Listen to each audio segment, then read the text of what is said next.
Welcome, and this is the now second lecture for our neuroscience topic. We will be primarily discussing neurons, and that would include action potentials, a little bit about the structure of neurons, some information about the neurotransmitters as well. So let's get started. So you can, of course, read this off and pause the video while you think about this, but think about what you already know about neurons. And some people realize it's just part of the brain. Some people may remember that they tend to be negative. That's their resting state. But what else is there? And do you know the history of how they were discovered? So first, let's, of course, start our joke. Why did the neuroscientists remove their doorbell? They wanted to win the Nobel Prize. Some of my students get this, some of them don't. Nobel Prize, very famous award in science, various forms of science, actually as well as other things, but very commonly known for various forms of science. Also has peace and I think literature and a few other things too. I think economics. So, as I made my joke about the Nobel Prize, well, I did this partially because these two gentlemen actually did win the Nobel Prize. So let's talk a little bit about the history. Forgive me in advance for any type of mispronunciation, which may show up. I apologize. So this first person, Santiago Ramón y Cajal, was born in Spain, and he was a very interesting guy. His father would take him around on walks to pick up bones for him to sketch at a very young age. He was also, that was really interesting for him. He did other things, got a little bit in trouble. Apparently, one time he got imprisoned because he had a cannon or built a cannon or something and kind of blew up somebody's garden. He eventually did go off go to medical school, went to the military, ended up having to leave because I believe it was like malaria and tuberculosis or something. Ended up then finishing up his MD. I don't think going to medical school necessarily automatically awarded you that when you went. Don't think it was quite the same thing at that time. But when we were discussing stuff like the nervous system, there was this two opposing trains of thought.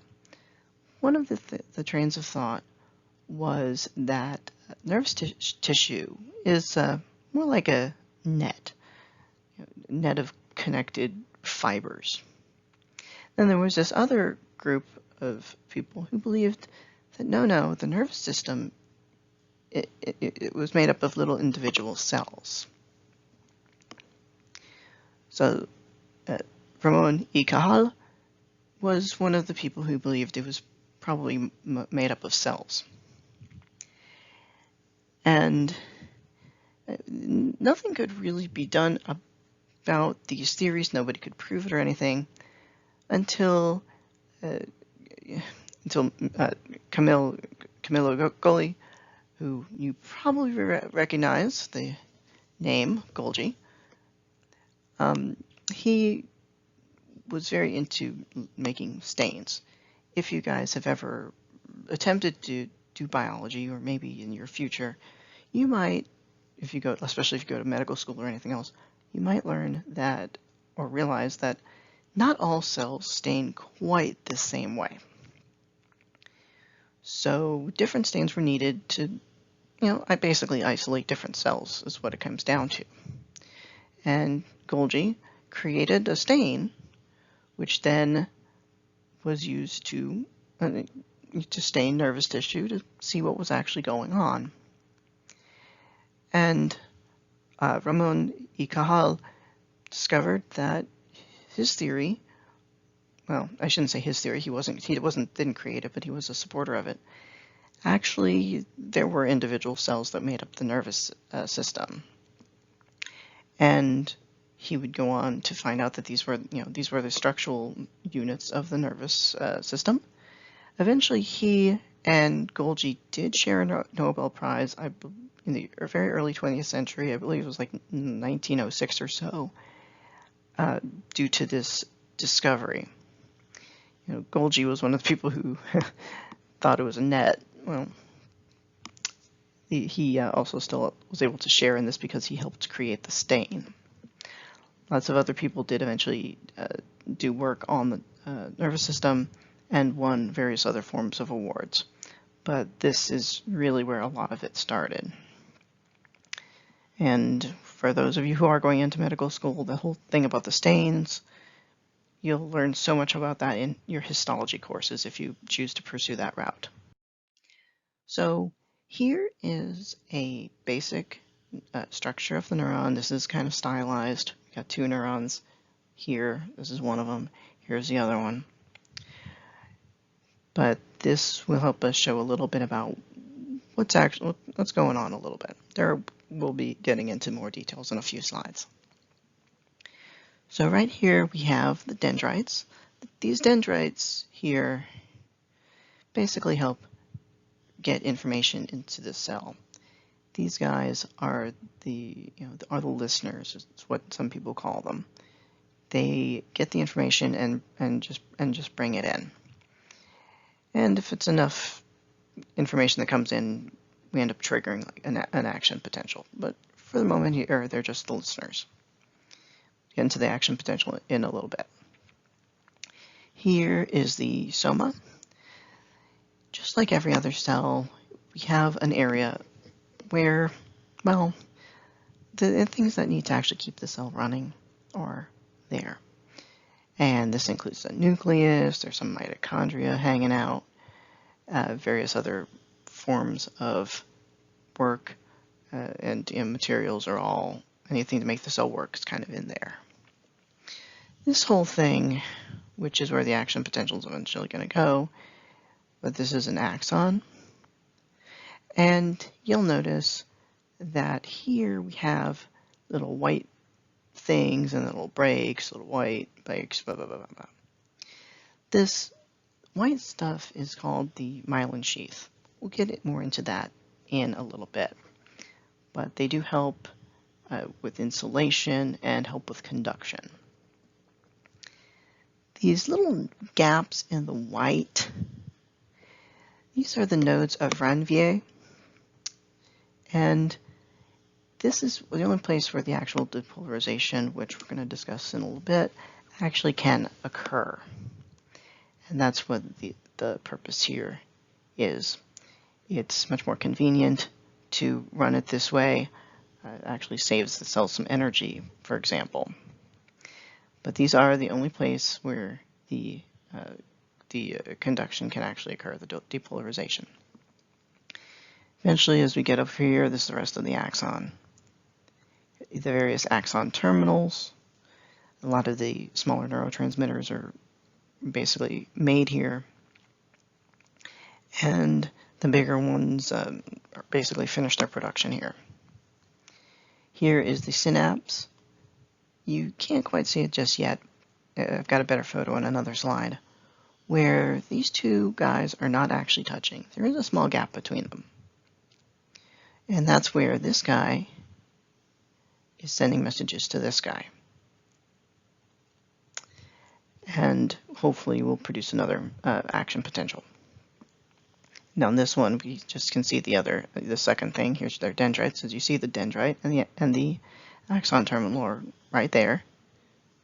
Here's that person's soma, and here would go off screen onto another dendrite. The thing would go off to another axon, then connecting to another dendrite. So here is the a blow up of the structure of the synapse. What we have here is the vesicles. All these guys all have neurotransmitters inside them. That's what this is. And the action potential comes, it could be telling it to release certain vesicles, encourage them to go off, merge here, and actually get released.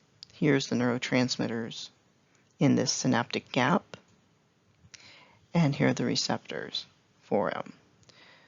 So if it's a part of the terminal that's talking, we call it the presynaptic terminal. And if it's getting the information, that's the postsynaptic spine.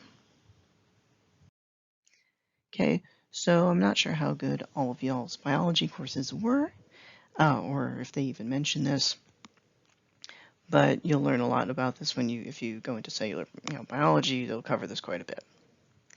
So, we're going to eventually talk about this whole resting membrane potential, but before we do, we need to discuss this whole cell membrane situation.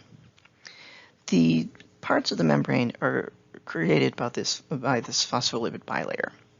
So that means it's basically a lipid, and it's got little phosphates coming out, phosphate groups on the other side. In this image, here's the lipid. These guys are the phosphate.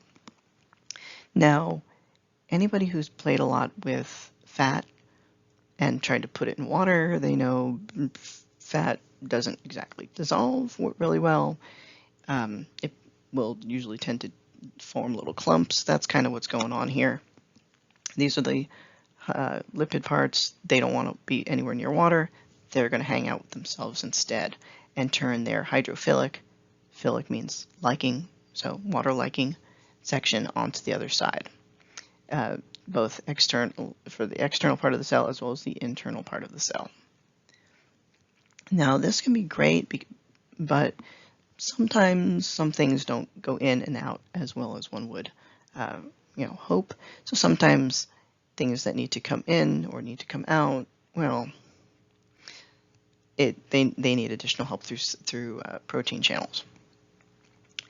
Now, as going into this whole resting membrane situation, the reason we have a resting membrane potential is because of what's both in and out of the cell, and it creates this electrical charge, because maybe not all of one ion or cation or whatever, anion or cation can get in or out wherever it wants to go, plus there's other factors as well that we're going to get into.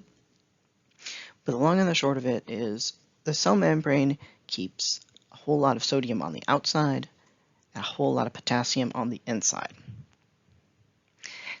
Ion channels, I just mentioned those. Those are little protein things, little channels going through this thing, allowing things to come in and out. There are other forms of channels as well, which I believe we're going to briefly get to in this slideshow. Since we do have this thing about certain things are outside versus inside, this whole resting potential ends up being about negative 70 millivolts. We'll get into more information in just 1 second.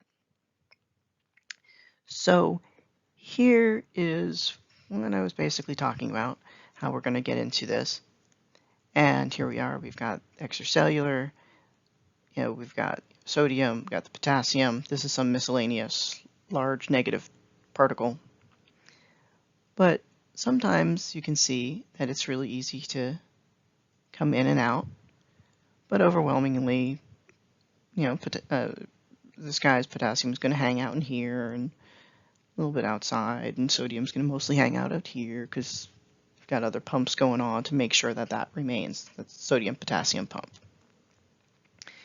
So this whole thing does create, the separation of the cell membrane. As I mentioned, the anions, giant negative charge, they are mostly on the inside. Potassium, it's positive, also mostly on the inside. That's where it would normally stay. Chloride, it's a big old negative charge right there, mostly on the outside. course, you can see this little guy right here, but he is mostly on the outside. Sodium, again, right here. Now, pressure is acting on the ions. There are a couple of them. The first one is diffusion. In an ideal situation, the potassium, for example, will probably want to spread partially out of the cell. This is like a situation where, let's say there are students in a classroom. They're probably all going to congregate into a few areas. Maybe got a whole bunch of people who really like sitting up front, and maybe everybody will sit right up front. Of course, in college, usually they're all sitting in the back. But the point is that there's not an equal diffusion, an equal place of where everybody is sitting. It's all kind of congregated in one section. If diffusion happens and I say, hey, try to spread out, it's going to spread out more for the entire room. And in fact, if I, let's say normally I keep my door closed and just keep all the people in the thing, you can look at that this the potassium here. Maybe this is my classroom, and all the potassium is kept in there. Potassium from my students. I open up the door and I'm like, okay, now disperse. And it allows me to. They're allowed to go outside. A whole bunch of them will probably go outside to disperse a little bit more accurately. So that's basically diffusion. Basically, it's trying to just even itself out as best as it can. Now, when we look at electrostatic pressure, that's the whole thing about positives basically not wanting to be together. Just like negatives don't really want to be together either. So they're trying to go and also keep, potassium is trying to keep away from sodium. So I have students, I have my set of students, I have another set of students, maybe in a different classroom. They're all positive. I guess they could all be negative. I don't know. But I say, okay, you have to, spread out, and you also have to not only concern yourself about your own class, you also have to concern yourself with the other class as well. So spread out, as far as possible. So they're also going to, partially try to repel the other members of the classes as well, which is very different than if I said, hey, find a member of the other class, assuming maybe the other class is now representing negative, find another person and hang out with them, because positive and negatives are more likely to hang out together to attract. So that's a little bit about electrostatic pressure. So the negatives want to go apart. The positives, also want to. If two positives also want to go apart, they'd want to keep everything, as balanced. So maybe the sodium and the chloride might want to hang out, because they actually can. They would actually be attracted to each other. So this question about what is an action potential, which is going to come up, in a second. Obviously, we mentioned it already before. Is this super rapid change from approximately negative 70 millivolts to approximately 40 millivolts. I have heard and seen a few other numbers, but this seems to be the most common. I think partially it might depend on either the cell or maybe the species. I'm not really quite sure, but I have seen stuff showing as low as negative 60, or I'm sorry, negative 60 or maybe negative 80 as far as the low number. And I've seen the positive, 30, 40, 50. But this negative 70 to 40 to positive 40 seems to be around where it needs to be. The characteristics of this action potential are things like it's all or nothing. You're not going to have half an action potential. Either you're going to have it or you're not going to have it. This is like this whole concept of being half pregnant. I don't know what that means. Either you are pregnant or you're not. Either the cat is dead or alive. Not this half-dead stuff. That doesn't work. So it has to either go or not go. What happens in this case is there has to be enough stimulation to depolarize this area past the threshold of excitation. As soon as it gets past that point, it's point of no return, it's going to go. And eventually, it will go and, eventually may release neurotransmitters down the line. Now it involves a few other factors like this IPSP, which basically inhibits this action potential.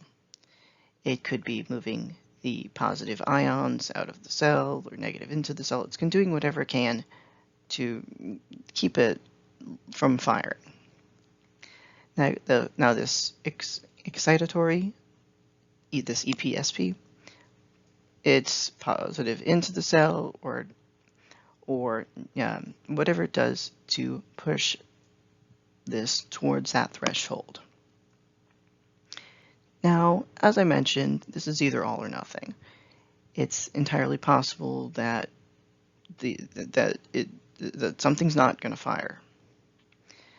The dendrites and the action potentials, all this stuff, everything, whether it goes or doesn't go, it relates an awful lot to how many signals the neuron is getting.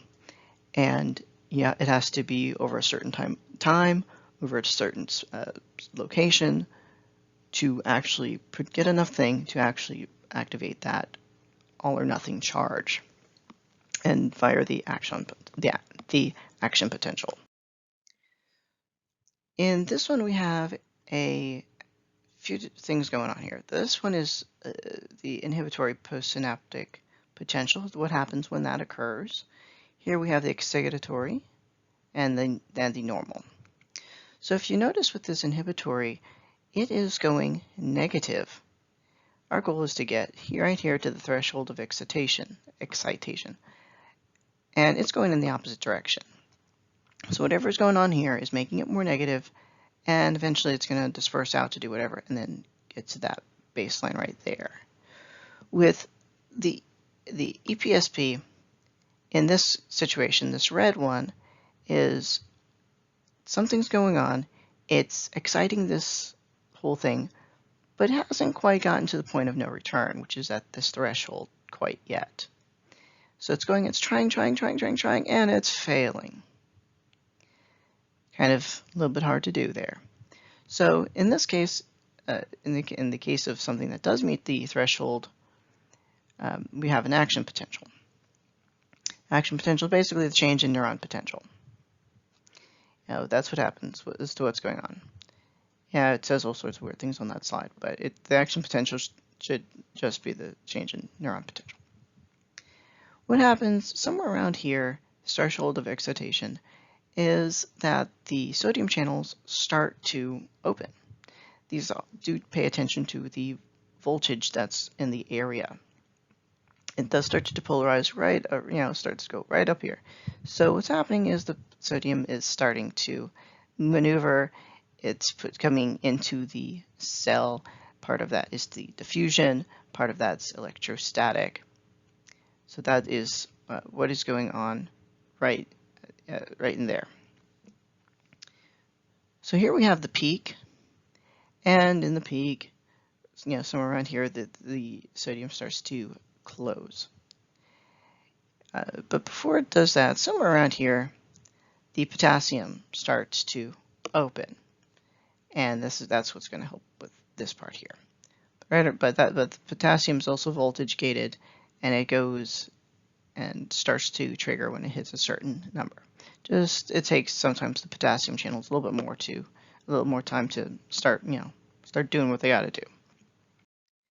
So here we have the action potential. I said here's at rest, here's the whatever happened to make it go, your threshold. Like I said, your sodium is starting to come in here, your potassium's starting to mess around here, and somewhere around here, near the peak, sodium is just going to close. We're still working with that potassium now. So potassium diffusion and electrostatic pressure, again, we're just dealing with this potassium again. Now it's trying to get it out of the cell. Eventually, its channels close. And what happens is this cell starts to hyperpolarize a little bit. It's just trying to rectify itself, but sometimes it's just a little bit too happy to kick out what it wants to kick out. During this time, it is highly unlikely that you're going to get another response, because at a point it just can't do it. But once it comes back, to come back to normal, after the sodium potassium has started to reset, which is what it's doing around here, and diffusion is responsible for a bit of this dip. And once it returns to rest, it can go on, do another action potential if it needs to do so, and goes on to the next level. So I have a little bit of a video to show about the action potentials.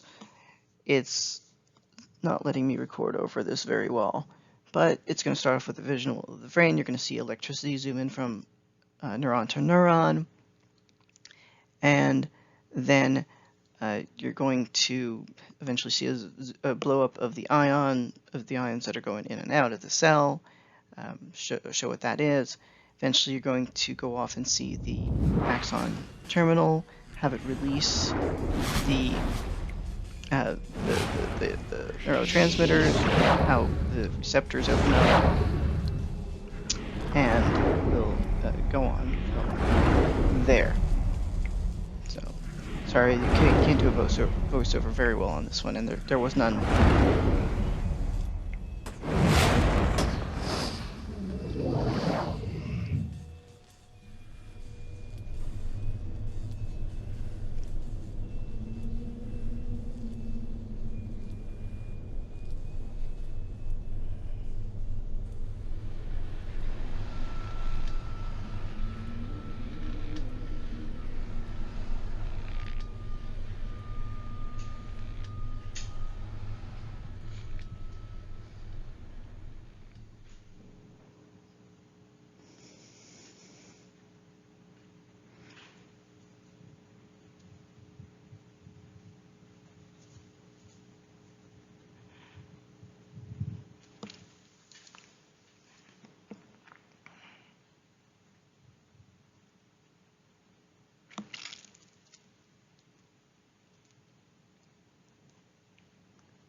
As we mentioned a little bit more about a few slides ago about the myelin, that is that waxy coating that's covering some ions, some axons. That doesn't cover all of them, but it does cover some of them. The whole purpose of this really does relate to speeding up transmission of signal and to serve as insulation. It also relates to actually saving energy as well, because since it only pops up and passes on the signal and depolarizes at the nodes of Ranvier, well, that's saving the cell actually quite a bit of energy. Now, what happens when the myelin doesn't really work correctly? We do have some problems. If you've ever heard of multiple sclerosis, that's actually a problem with the myelin. The myelin is being attacked, or it's not generating properly, and it's very unfortunate. I know several people that have MS. They end up with problems, eventually problems walking. Sometimes they have problems seeing, so they may go blind. They're in a lot of pain quite frequently. It's a really sad situation, but it comes down to a whole lot of this ends up being due to an issue with their myelin. As I mentioned, the action potential do occur at the nodes of Ranvier, which are unmyelinated, and at these nodes they have a huge concentration of ions, which is how this whole thing passes on. Now, The way it's passing on is this solitary conduction, which to jump between nodes. Now, that term, by the way, here's your fun fact, actually relates to the Latin word to jump or to hop. So that's where that comes down, why it's called that way. So in case you ever go on Jeopardy, now you know. These action potentials do eventually end at the synapse. So that is where we are going to be going in just a minute. Communication between the neurons. You've seen this before, I showed it earlier. We've got the presynaptic and the postsynaptic. Here's your vesicles with your neurotransmitters. They merge to the membrane, get kicked out. All these neurotransmitters try to bind to a receptor, even if it's briefly, and then they kind of disappear. So we just want to make sure that you saw that again. Communication within and between neurons. Okay, so neurotransmitter release actually can be kind of complicated. This is the easiest way of doing it. If you look at other books, you're going to see up to like 14, 15 steps because each one of these gets broken down. But these are the main steps. The first thing, the depolarization of the terminal membrane. Basically, your action potential is helping to cause this. This activates or helps activate the calcium channels, which are looking at the voltage. Calcium comes in to the terminal, activates enzymes that cause other things to change. It affects proteins. The proteins start to change shape, and eventually the a vesicle is able to hook up to the plasma membrane and then release its package of neurotransmitter into that cleft. So that's basically how that is. It is much more complicated than that, but this is where we're going from here. As far as, neurotransmission, neurotransmitter, and the receptor, well, hopefully everything will work correctly. When it does get released, for the most part, a lot of these neurotransmitters have a specific receptor that they're aiming for. If you ever heard of this concept of a lock and key, basically very, very similar concept. Most neurotransmitters only have a few places they can go, and some receptors are very, very specific. Some are less than specific. If you ever look at your keys, I have a couple of keys to my building. One of my keys does go to my office. As far as I know, it only goes to my office. Another key actually opens up a few different doors. So some are more specific than others. But the whole concept of neurotransmitter release really does relate to this whole lock and key fashion. There are different receptors. There's this ionotropic. They tend to change really, really quickly, very, very quick, and a lot of times are for smaller things.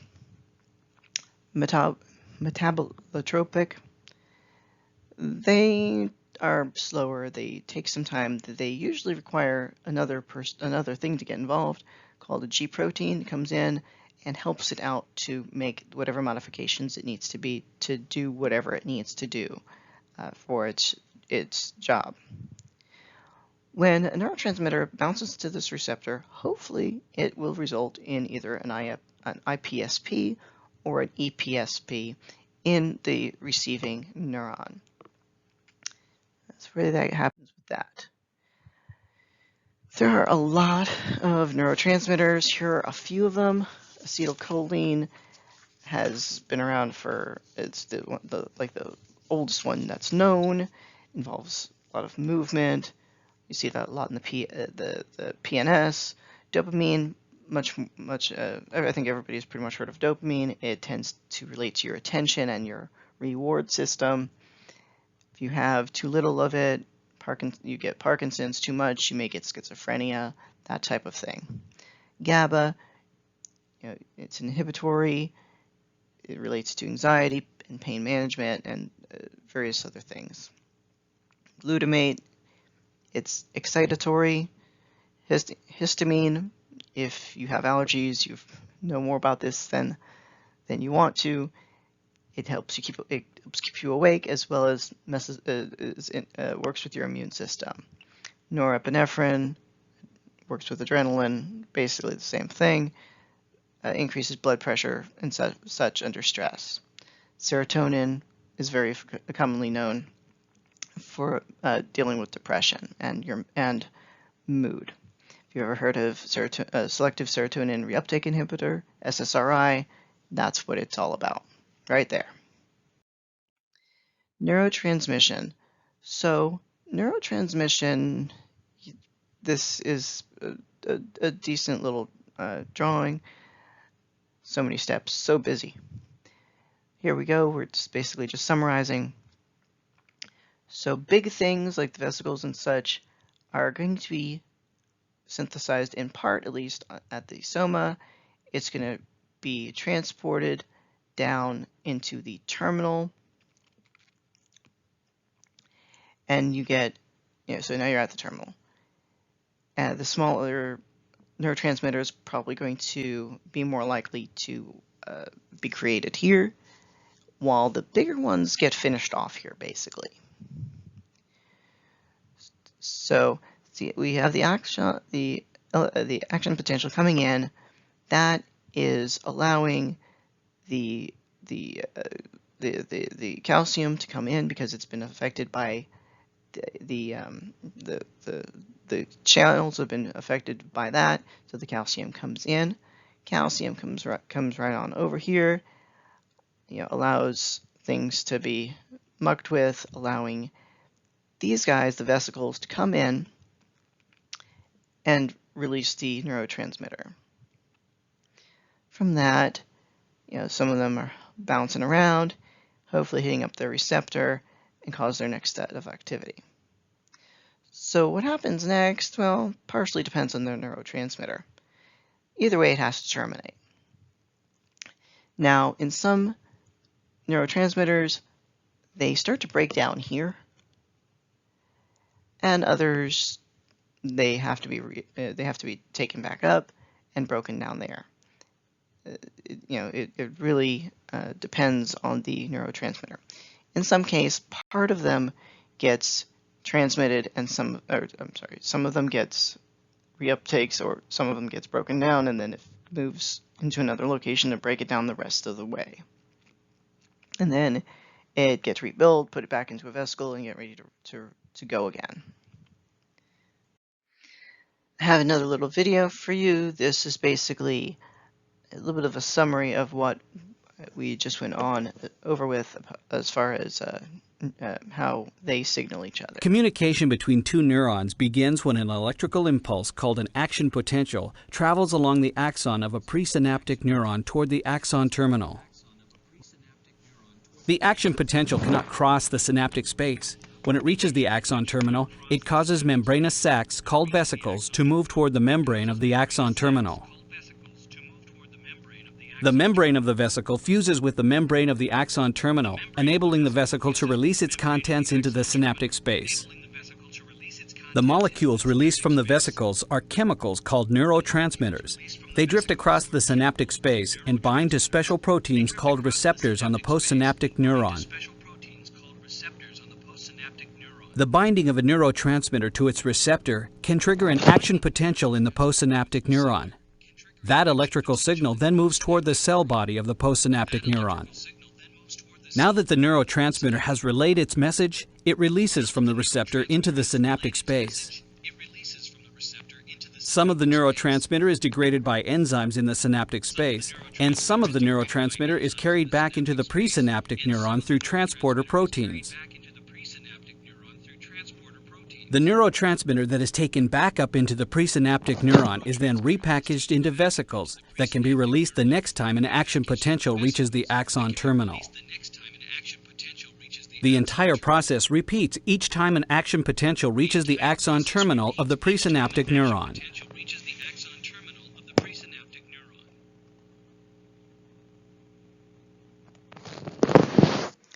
So that is basically a summary of what we just talked about. So there are a lot of classifications of neurons and cells up in the brain, and now I get to go through them. So the first one is the sensory neuron.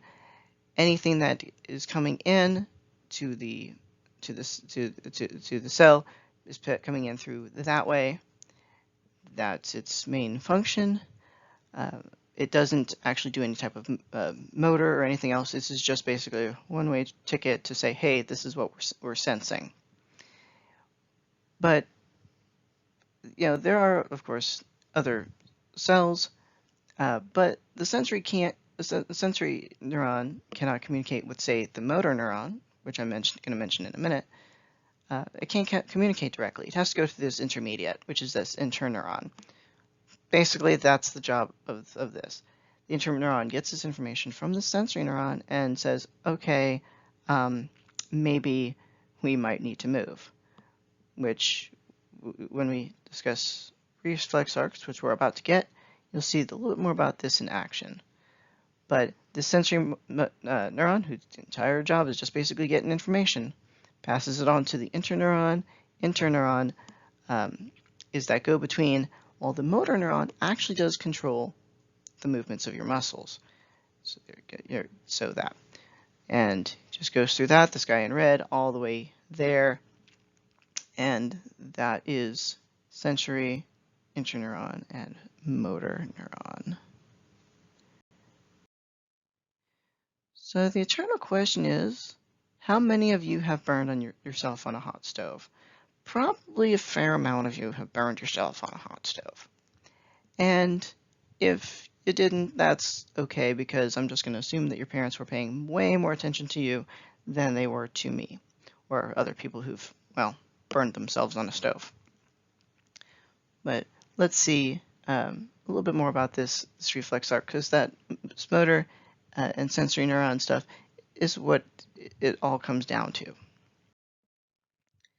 So as I mentioned, we've got the sensory neurons, motor neurons. Usually when people burn themselves on a stove, they tend to pull back before they've even realized that they did something stupid, like burning themselves on a stove. And that's in large part because of what's going on here.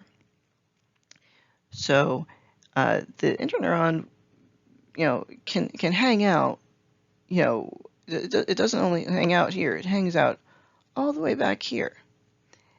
And sometimes it decides it's going to take charge.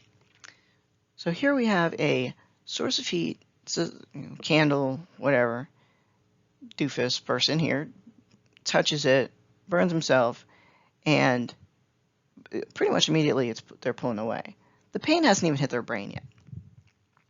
But here's what's going on, because it can just make, apparently the spinal cord can make its own decision. So we've got that, goes through, hits the sensory neuron, oh my lord, we have the interneuron somewhere around here, and it says, okay, pull away immediately. It pulls it away. The brain hasn't even figured it out yet, because this is happening at the level of the spinal cord, basically. So I guess somewhere around here, since it's this guy's arms. That is how this goes, and I will show you a reflex arc video so you can actually see that. Okay, so here is a video of that reflex arc and how all these things communicate: sensory neuron, the sensory neurons, interneurons, types of neurons, and how neurons associate with other neurons. So we will look at three types of neurons and how they associate with each other. All three have the same structures arranged differently, therefore all can receive and transmit electrical impulses. In this image we see neurons inside the spinal cord and outside the spinal cord. Only the interneuron is found exclusively within the central nervous system. Sensory neurons have cell bodies outside the central nervous system, while motor neurons have cell bodies inside the central nervous system. Sensory neurons receive information and relay impulses toward the central nervous system, in this case, the spinal cord. Sensory neurons have many dendrites that are sensitive to different stimuli. For example, those in your skin are sensitive to touch, pressure, heat, cold, and pain. Those in the eye are sensitive to different wavelengths of light. The ear has sensory neurons with dendrites that respond to vibrations, and the nose and tongue have sensory neurons whose dendrites are sensitive to chemicals. When such stimuli reach a threshold level, a nerve impulse is generated in the sensory neuron that relays this information to the central nervous system. The cell body of sensory neurons is located outside the central nervous system, while the axon terminal is located inside the central nervous system. Sensory neurons have long dendrites, and this is evident by the hatch marks here that show that the whole length of that dendrite can't actually fit on the page, and we had to kind of cut it to make it fit. And sensory neurons also have short axons. This puts the cell body very close to the central nervous system. Here we see the dendrites circled in red and the axon circled in green. When sensory neurons form nerves, cell bodies cluster to form a ganglion near the central nervous system. In this image, what we see are two sensory neurons bundled together into a nerve. In reality, there'd be many more of them. We can see that right here, where the cell bodies are located, they take up more space, so we get kind of a bulge in the whole nerve. We call this bulge a ganglion. Back to our previous image. Interneurons are found only in the central nervous system, that is the brain and the spinal cord. They're stimulated by impulses from sensory neurons and other interneurons. They have short dendrites and short or long axons. In this image we see an interneuron and a part of another interneuron. And what this shows us is that more than one interneuron can interact with sensory neuron. Interneurons form an intermediate link in areas where there are many cross connections and a tremendous number of connections possible. And that would be in places like the spinal cord and the brain. Motor neurons transmit impulses away from the central nervous system to muscles and glands. They're stimulated by interneurons. Motor neurons have short dendrites and long axons. We can see how these three neurons work together when a reflex occurs. A stimulus such as a pinprick causes sensory receptors in the skin to generate nerve impulses that travel to the spinal cord. Interneurons relay signals to motor neurons, and motor neurons convey nerve impulses from the spinal cord to a skeletal muscle, which contracts the hand and pulls away.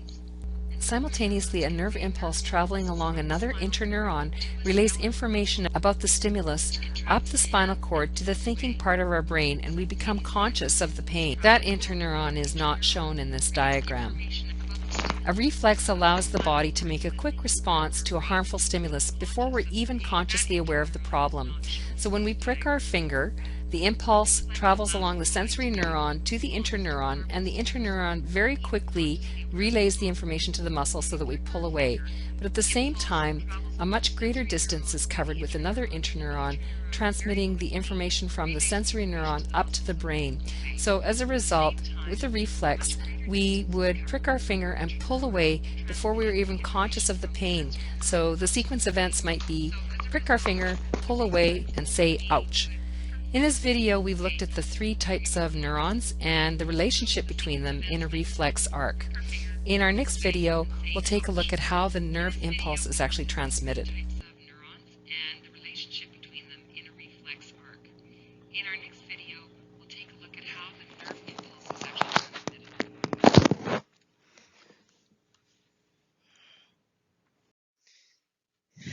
So as we continue on with our functional classifications of neurons, there are actually a couple of different types of neurons. They're all not the same.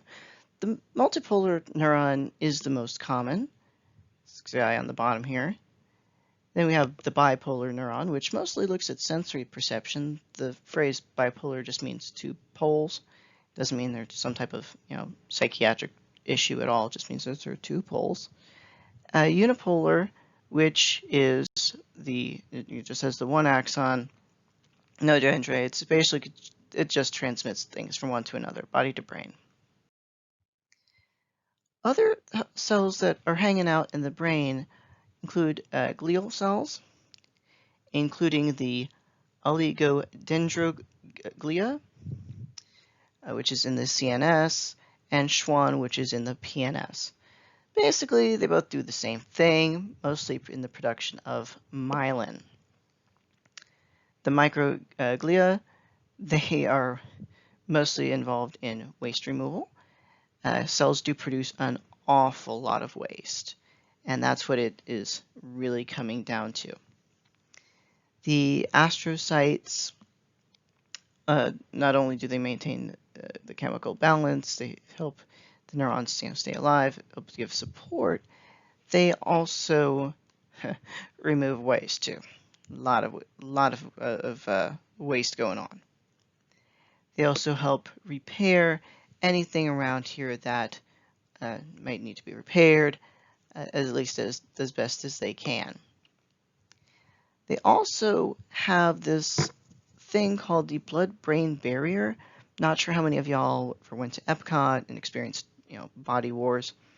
But in Body Wars, they have this scene. You're basically miniaturized. You're off rescuing a scientist. You run out of energy and you have to find a way to get energy. And you have to cross the blood-brain barrier, get into the brain to get a neuron to basically fire at you. Now, the blood-brain barrier has a good purpose. Not everything should probably be in the brain. And this is what it is to try to keep the stuff that's not good out, and stuff that can pass through. There are several drugs that they had to alter because they weren't able to cross into the blood-brain barrier to help actually get into the brain directly.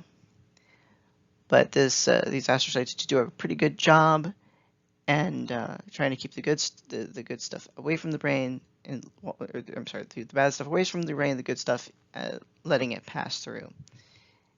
Just sometimes the brain doesn't always know what's good for it, like certain drugs probably do need to pass through, while others probably should stay out.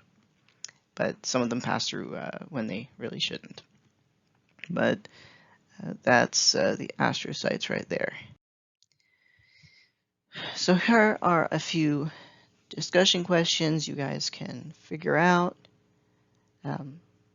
You can just pause this video and write stuff down, or think about it yourself. How might nutrition impact neural communication and why? You can predict parts of the cell that could be used as targets for drug intervention. Think about why we have the blood-brain barrier, and which one is more reliable. Communication within or between neurons, and why. And just pause. So I hope you answered those questions. Nutrition impact communication. Well, if you're short one of the ions that's needed, well, that could be a problem. You may also have some type of electrolyte situation going on, which could cause your nerves to not work correctly, probably involving either sodium, potassium, or possibly calcium. Those would probably be the most likely situations. So you have to be within a certain balance, or else your nerves just aren't going to function as they should. Process of cell communication that can be used as targets. Well, quite frankly, there's an awful lot of them. You can mess with the receptors that could be passing on information. You can either block them, you can make them more efficient, less efficient. You could block a reuptake inhibitor. You could mimic a neurotransmitter yourself. You could stimulate where the neurotransmitters are coming from to release more. I mean, all those are possibilities. It all depends on what you're trying to do. Importance of the blood-brain barrier. Realistically, what you're trying to do is keep the bad stuff out of your brain, only allowing the good stuff to go through. Your body's making that decision. Sometimes it's not always accurate, but that's what the real goal is. Keep the bad crap out if we can. More reliable communication within or between. It will tend to be within, because once it's going, it's going. Between neurons, sometimes it's just too easy to block off the communication between the two. Plus, there's also the whole all or nothing situation. They're still communicating, but that doesn't mean the signal's really getting through to pass on that signal. So those are some thoughts. You guys can think about more and give a more explanation as to why. And there you go. Again, if you guys do have any questions, please feel free to let me know, drop a comment, or whatever you need to do, email me or whatnot.